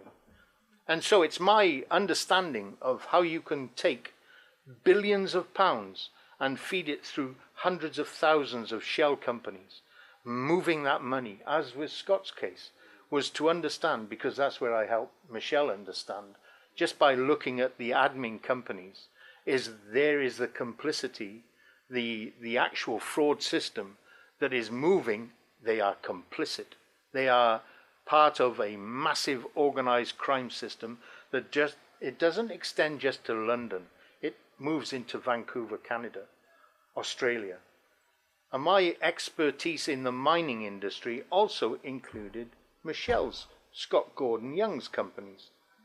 Gold Oil PLC, which turned to Barron Oil PLC, is to understand the mechanics as an engineer, to understand the mechanics of how you can use a shell company to move money from a parental company to a subsidiary company, leave £1 in that company, but move hundreds of millions through it, because the tax authorities will look at it in its generated revenue through that parental company to its subsidiary, who they loan money to, the subsidiary, to explore for diamonds, gold, silver. It doesn't matter where in the world.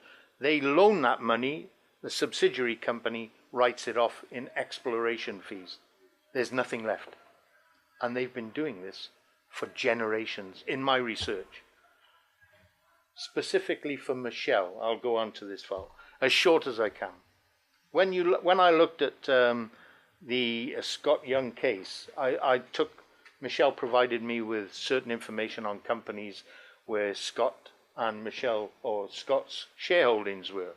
And it was by looking at the administrative company, like Stephen David Jones, I named them, I'm not scared to name them, because these are the people who interacted to prevent Michelle getting justice. Stephen David Jones operated out of certain companies, Esquiline Developments, and Stephen David Jones, if you check, he's named in the Panama Papers. Did you know? Yes. Okay, so I was naming these people in 2007. Not when the Panama Papers were released. I was naming them in 2007. The very same people. So is there any substance to my being able to dismantle these complex systems? Well, I'm an engineer, and that's what I'm reasonably good at. So when I looked at Scott's case, even Grant Thornton, I tried to find out examples which the internet gives you an ability to just right-click, and the best system that I used was Companies House. And by looking at Companies House or directors, companies in the UK, director check, it gives you an opportunity to cross-reference companies and their directors and their financial history. And that's what this is all about. This is all about understanding, follow the money. That's all it is. But there has to be justice for people like Michelle, who have not spent that time, the thousands, hundreds of thousands of hours, is to look at how you do this in its simplest form. You take one company, one at a time, ask them to explain how they're getting away with it. Well, this report came out. It's called The Folks Corporate Directors Stand In for Fraudsters, Despots and Spies. And I include spies. You know the recent developments with the 2 Russian cross agents. Yeah, well, I said I was also a trained nuclear, chemical and biological warfare shelter marshal, Decontam, at RAF Larbruck in Germany. So I do know a bit about it. That's why when I looked at the recent reports, there were no sparrows or starlings or pigeons lying twitching in the street. But as a trained engineer and serviceman, I would look at false declaration to start conflict somewhere in the world, as we are now seeing. And I'm ashamed. I'm ashamed of my own country, because those politicians that I have named in here, those are the people that will take us to war. So, as I said, the people that I became involved with Michelle, including Grant Thornton, I've got here in an example I will show you later. There are 3 companies I picked at random. They all emanated out of 788, 790 Finchley Road. So I'm targeting one address. I don't want to make it complicated. If anybody can stand before me, because I've been to the police, I've been to the Jubilee House, murder squad, and I didn't just go there for Scott's case, I went there for another gentleman called Richard Chang. Richard Chang was a risk analyst out of Abbey National. Now, we heard the gentleman talk about Santander. Santander took over Abbey National. For how much, we don't know, but I know that for a fact, that Richard Chang ended up being dispatched out of a window, the 5th floor of Abbey National, where he met his demise. There was no blood on the floor, and yet his brain matter was scattered. There was brain matter scattered on the pavement, but no blood. Now, I've done a paramedics course, not just in the Air Force, but in the mining industry. And I know that your heart is still pumping if you're alive, and there would have been blood matter with the matter. So I'm looking at how murder within the banking industry to protect organized crime. And I'm sure Richard Chang would have found out exactly what I've been finding out, is that senior executives of the banks are moving money to companies that they are also directors of in order to asset strip the banks. And that's, in short, how, when you talk about money laundering within admin systems, accountants and auditors, there has to be overview by either a judicial process or a police inquiry into understanding how company formations agents have never been examined. Well, that's what I've been quite a good, not an expert, I just got a lot of time being a retired person, but understanding the mechanics of how you can move money. So I've offered it. Anybody wants to speak to me from the police, I've offered the police, and they've all run away Because if you start to talk about corruption within the City of London, you're talking about the blood and guts of the City of London. I don't think they care where the money comes from or who it destroys bringing the money in. And that's my pain of knowing what I know. I will try my very best to try to bring these people to justice. Whether it's Tony Blair, Amber Rudd, David Cameron, I don't care who they are. They're only people like us. They have what we call due diligence and a duty of care. That if they're involved in any nefarious activity, they should stand trial just the same as anybody else. That we, because I never forget, they're public servants. That's what they are, first and foremost. And say, because I know, I do get great joy out of watching people run. You know, when I've named them, whether it be on an internet blog, they've tried to take me to court. I said, let's do it. And the reason I said let's do it, because I have correspondents and people who have taken on board what I've said.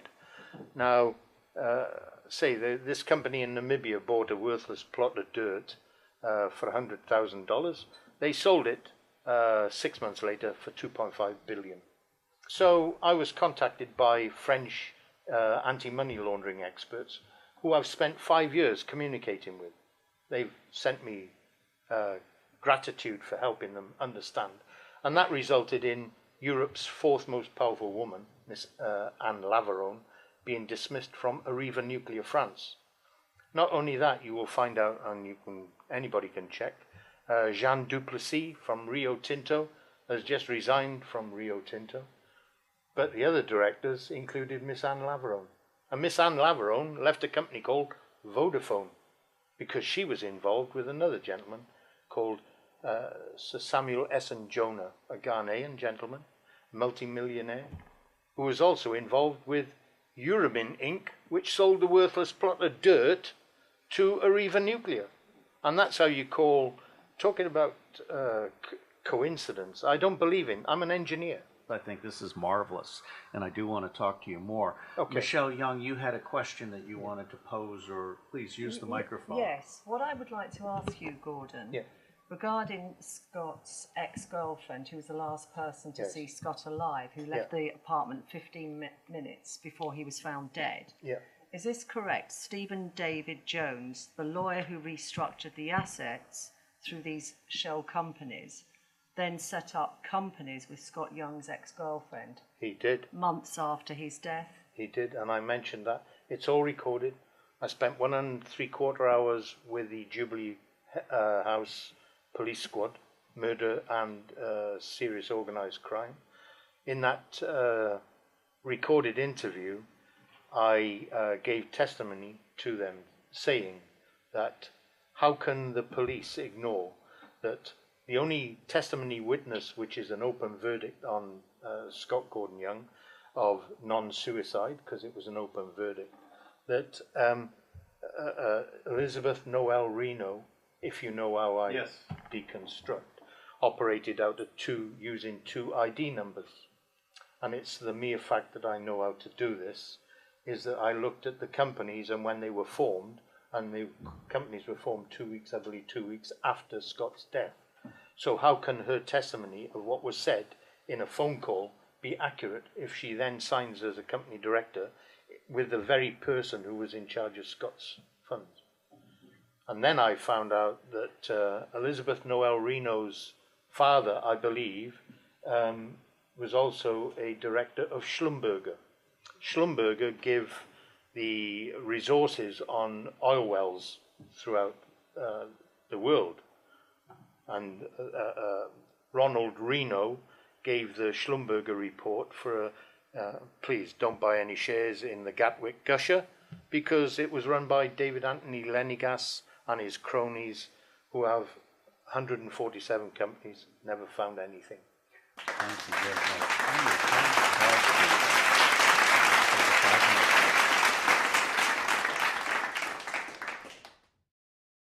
So these are really important points.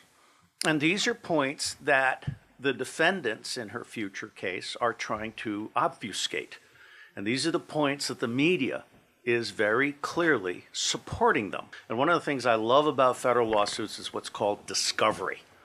Once you're in a federal lawsuit, you can go after their phone records, their bank records, all of their emails, and you begin to find which journalists are on the payroll and which journalists have received phone calls and so forth. So I just want to put on the record me reading on the camera a few points of consideration, not necessarily conclusion, but consideration. Number one, and these are in the witness's words, so I'm reading for her. The family court found that I have positive wealth. Number two, I am not statute barred 6 years from November 2013 to November 2019. Number three, she is the named beneficiary of bonds that pay out on fraud and dishonesty with collusion from others within the professions that have been so engaged in this case. Number four, those obstructing and causing delay in enforcement have no capacity or standing. Consequently, they are or should be ineffective. Number five, obstruction gives me, the defendant, a cause of action versus those obstructing and seeking to permanently alienate her from her estate. Number six, she can recover money damages from obstructors equivalent to the value of the estate which has been alienated. Now, in the lucky or blessed category, real bankruptcies involve investigations by the state. Number two, the family court's judgment implicitly belies that her husband, Scott Young, was not actually bankrupt. Number three, she has a cause of action against her obstructors with their insurance backing, meaning she doesn't have to go after the pieces of the estate itself. She can go after the people who stole the estate directly. Number four, no one has challenged the assets on the grounds that they were gambled away or recklessly invested.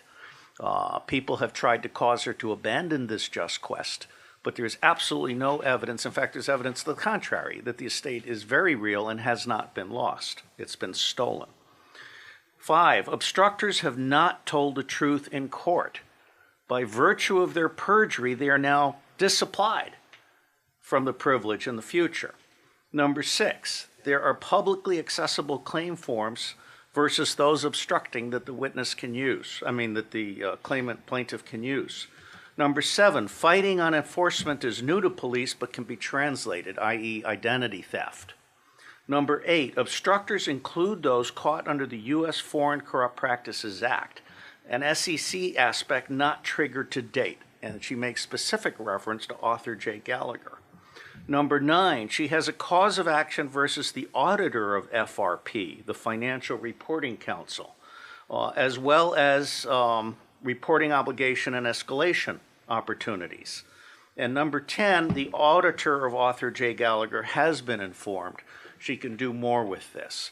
So with that as an introduction, I want to prompt Ms. Young, whom I've interviewed at length, up to 6 hours, to make certain points. And so I'd like to start by asking you to tell us in your own words about how your husband created his fortune. Where did the money come from, the contacts, and so forth? I met Scott in 1987 through a friend, and we fell madly in love. And after a while, we went to live with my parents at their farm in Essex. And within that time, my father was a very successful businessman.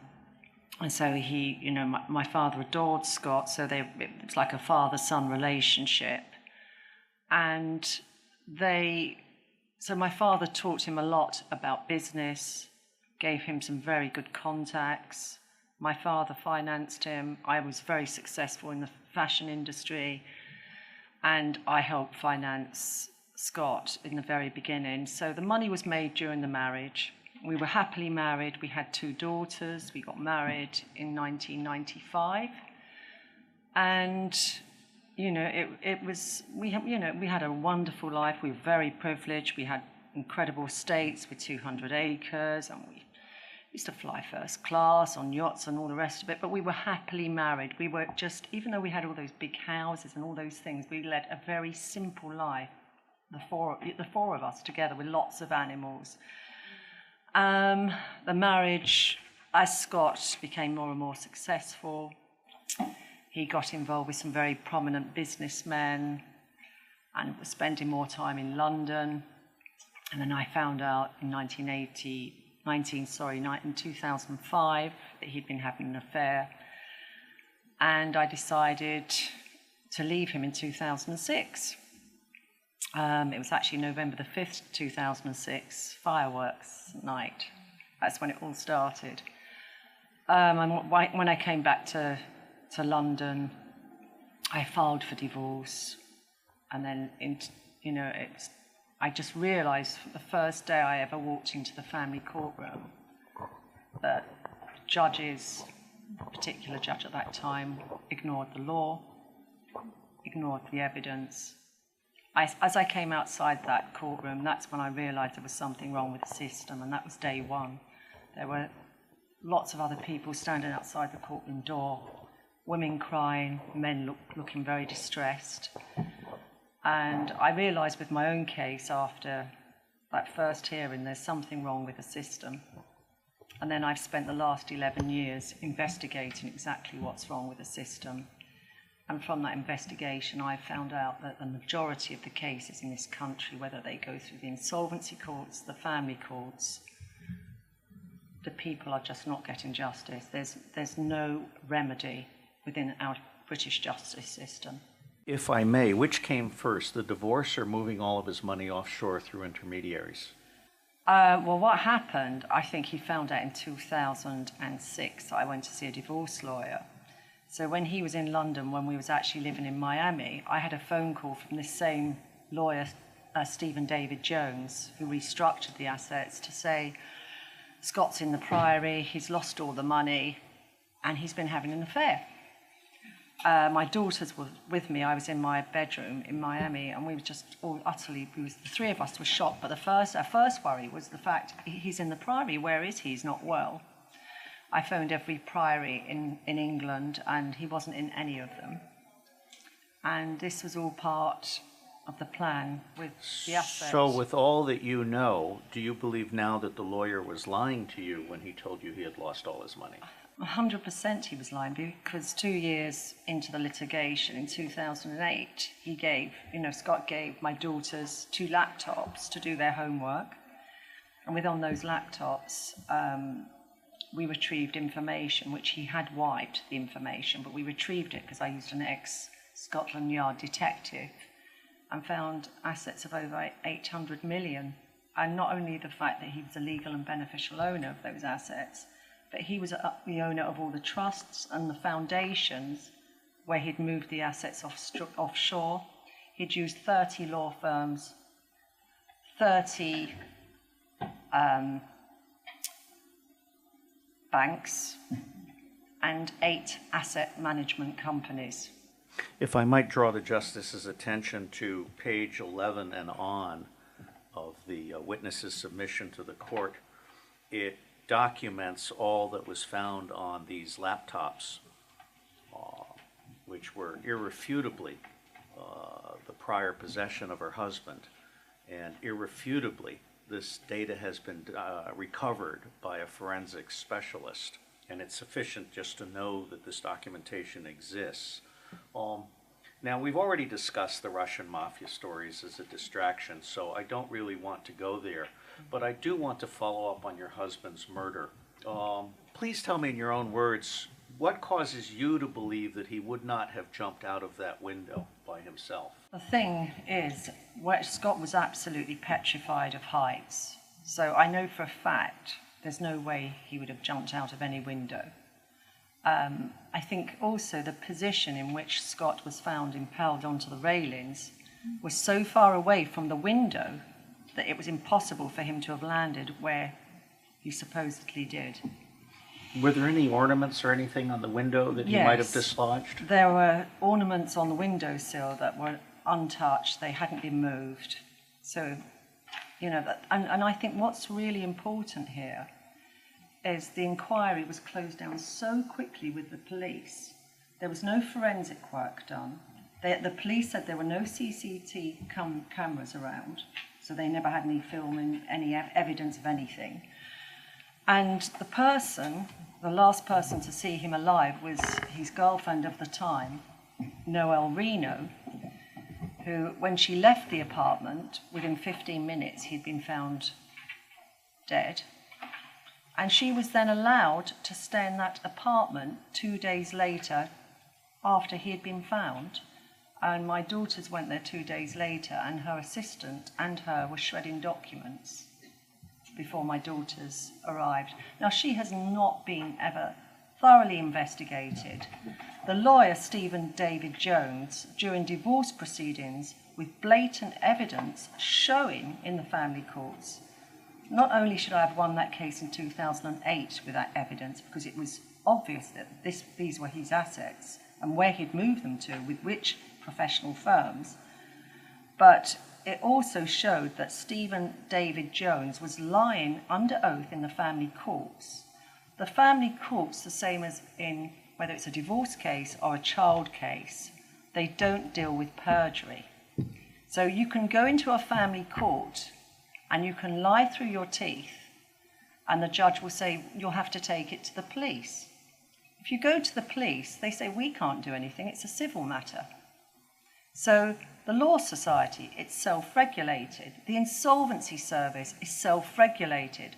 So in this country, whether you've got nowhere to go. So I sympathise with the child abuse victims, and the same as us with financial fraud. I believe it's interlinked by the same people that are committing these crimes. And there is nowhere for any of us to go. We do not have a voice. And I'm speaking on behalf of all the other people across this country that I deal with on a daily basis, who are calling me whether they've lost their children or they've lost their homes.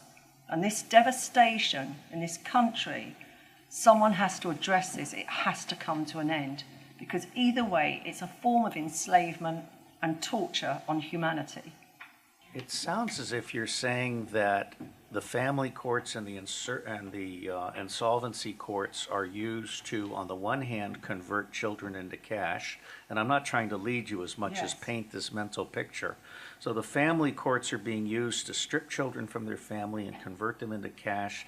And the insolvency courts are used to destroy families and strip them of their wealth. Absolutely. So it's the same machine? Absolutely. Is it the same registrars, the same lawyers, the same judges? Absolutely, every time. And you know, it's just clear this is not the minority of cases. This is happening in the majority of cases. Let me ask you about that, because you have been, by design, very public about this. Mm-hmm. And although much of that publicity has been negative and has been designed to carry out a narrative that is against you, it's drawn people to you. Speaking in general terms, of all the people that have been drawn to you with similar cases, what can you say about this larger group, of which your case is simply one of the best developed, because no one else has the actual proof of the assets in existence? From what I'm seeing, the torture and the heartbreak towards the people of this country and the children, this is why I'm sitting here today, is it just has to come to an end. And the only way we can make this come to an end is we have to set up an independent court system and have an independent government, people that are elected, that are not going to be bribed and use officials to do the dirty work for them. I'm sorry, I'm just being really blatantly honest. No, this is excellent. And I have already shown the justices the documents from page 7 through 9, and we've had a commissioner testify that each of these documents does indeed look most irregular. Could you just comment on, not necessarily who did the annotations, but the nature of the annotations and what kind of expertise they represent?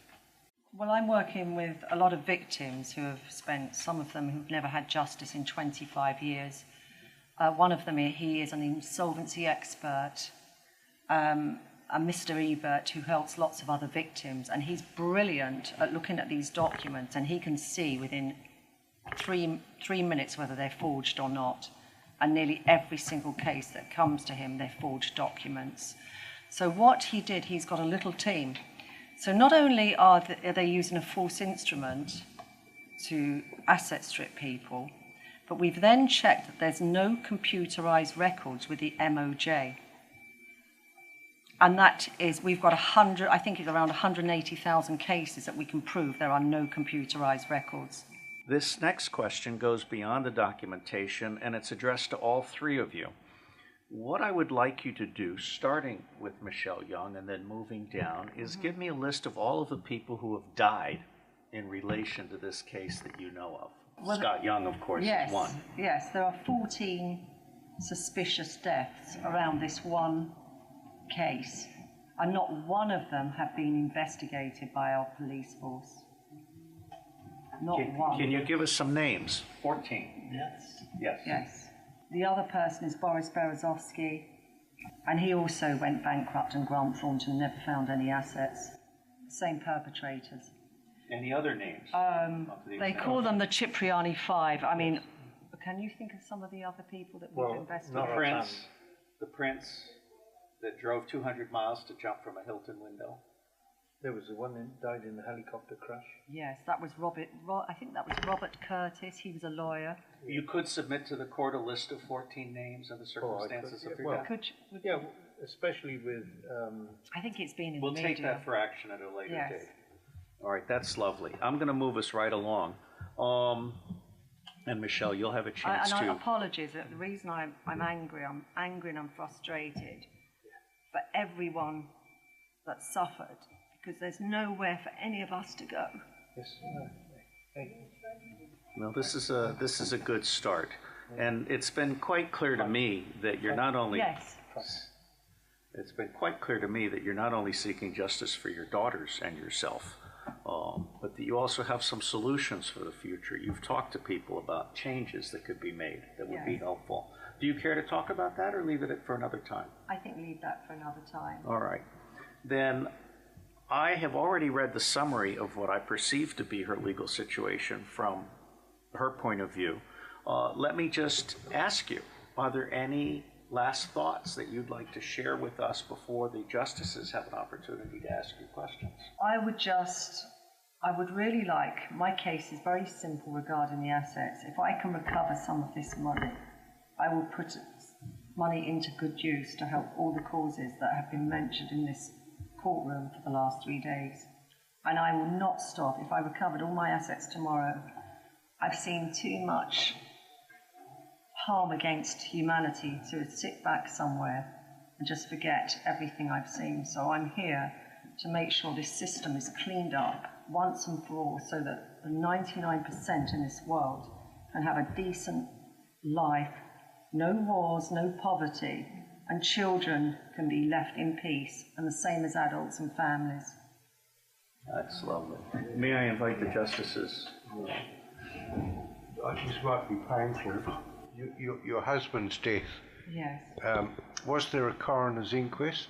There was actually. And where was that? Where did that take place? That was in Westminster, and that was an open verdict. They couldn't rule out it was murder, and they couldn't rule out it was suicide. Yeah, I've seen the photograph there. It would appear that he either flew through the air or was thrown and not dropped. Yes. You know, it's quite a distance. Did the police take the railing away? Because I noticed there's tape across it.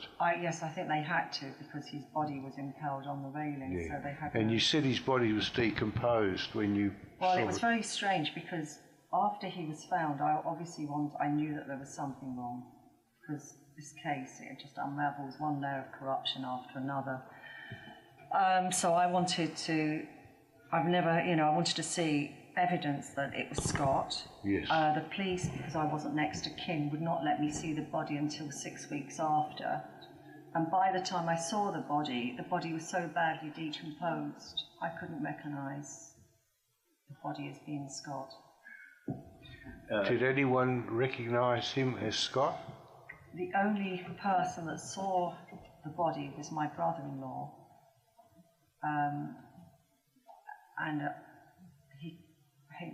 I'd rather not say, actually. No. Chief Justice, I did consider the possibility that he's still alive. Yes. And we So did did discuss the DNA possibilities. He was apparently interred rather than cremated. So I lean toward he's actually dead, because had it been done properly, they would have cremated the body after it decomposed to leave no trace.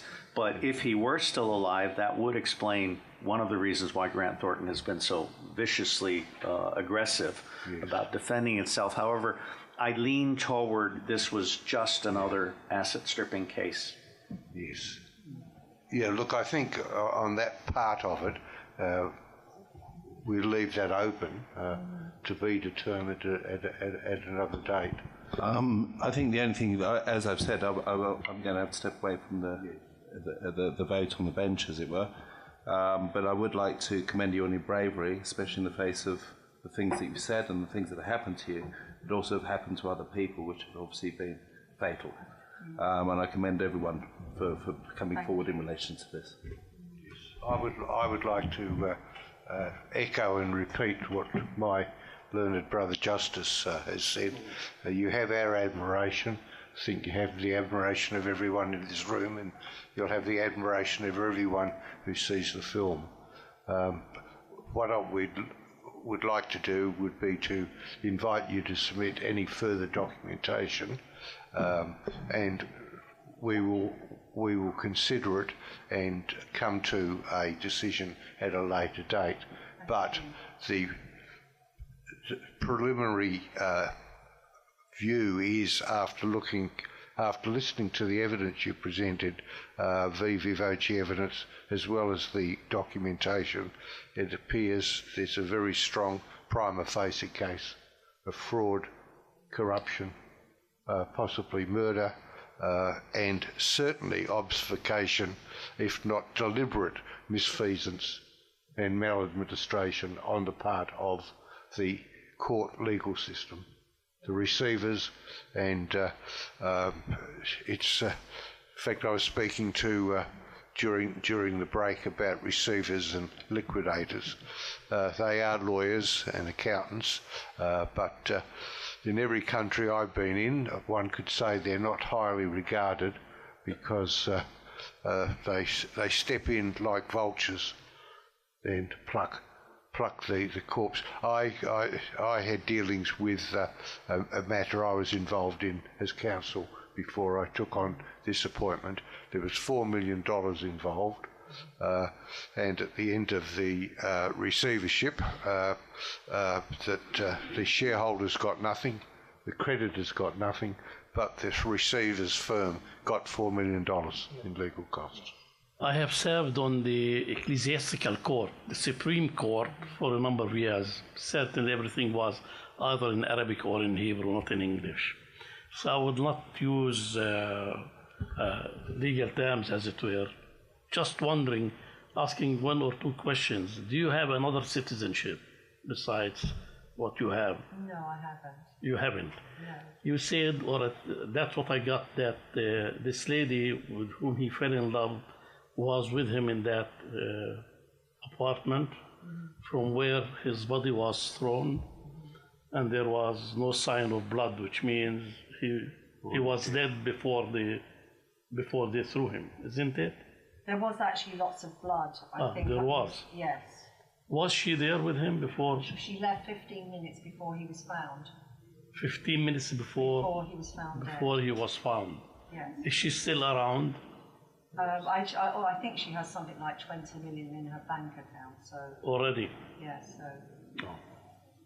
She's still in the United Kingdom. Yeah, but they didn't check whether she has other accounts. America? She's American. No. Yes. They didn't check whether she has other. She's never been. She's never been investigated about money. As a lawyer. I mean, going back to the family courts, that's what was so appalling. The evidence I have is blatant. You know, that's why I've always been confident that I will win, because it's computerised records, which makes this case unique because no one's ever had that kind of evidence. Yeah. But the family judge, the lawyer who actually stole the assets, the judge at my family hearing cleared his name during the proceedings. knowing that there was blatant evidence that he was implicated in moving the assets offshore. And last question about the different figures that you have mentioned on page 11, I think. Yes. Was there a date against every figure of those? Or only the numbers, so much in this account, without a date? No, there was dates. Both those asset schedules are dated. One's dated 2006 with his commercial lawyers, and the bank account with Coutts with 318 million is dated 2002. But then I gave the court documents showing other accounts that Scott owned through companies he owned, and which advisors he'd used in the UK and offshore to move those assets. So it was in black and white. It was solid, hard evidence that was ignored by the family courts. This hearing is adjourned sine die. That means to a date to be fixed. It will not be too far in the future. And we note that the preliminary findings would indicate that the applicant's case has been made out. Thank you.